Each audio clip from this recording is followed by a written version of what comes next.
రమాదేవి హాల్లో సోఫాలో కాలు మీద కాలు వేసుకొని కూర్చొని ఉంటే రోజా పక్కనే నిలబడి ఉంటుంది.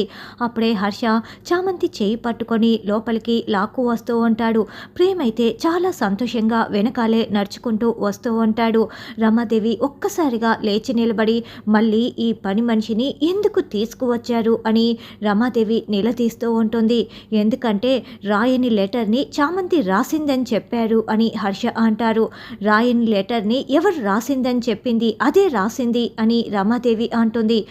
అసలు చామంతి ఆ లెటర్ రాయనే లేదు, ఎందుకంటే తను రాయలేదు కూడాను అని ఆశ అనడంతో ఏం మాట్లాడుతున్నావు అని రమాదేవి అంటుంది.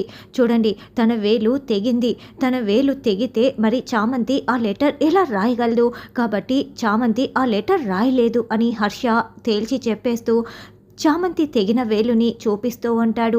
అప్పుడే ప్రేమ్ కూడా అసలు ఎందుకు తనని బాధ పెట్టాలని ఇలా చేశారు, ఇప్పుడు ఆ లెటర్ రాసింది ఎవరో తేల్చి తీరాల్సిందే, తనని ఎందుకు ఇంతలా ఏడిపించాలి, ఇబ్బంది పెట్టాలని ఎవరు చూశారో తెలుసుకోవాల్సిందే అని ఆ లెటర్ని ముందుగా నిషా చేతికి ఇస్తూ ఇందులో ఉన్నది ఉన్నట్లుగా నువ్వు కూడా రాయి నిషా అని ప్రేమ్ చెప్తూ ఉంటాడు. దాంతో రోజా టెన్షన్ పడుతూ ఉంటుంది.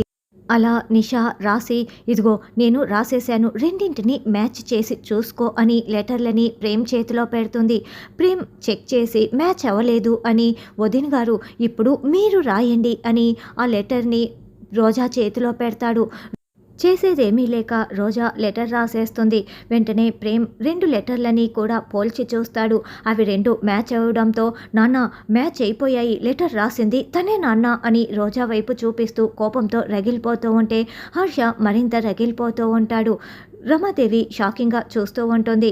మరిప్పుడు రోజా కుట్రతోనే చామంతి ఇంట్లో నుంచి వెళ్ళిపోవలసి వచ్చింది కాబట్టి ఇప్పుడు రోజాకి ఎలా బుద్ధి చెప్పి క్షమాపణ చెప్పిస్తాడు అన్నది రానున్న ఎపిసోడ్లో తెలుసుకుందాం.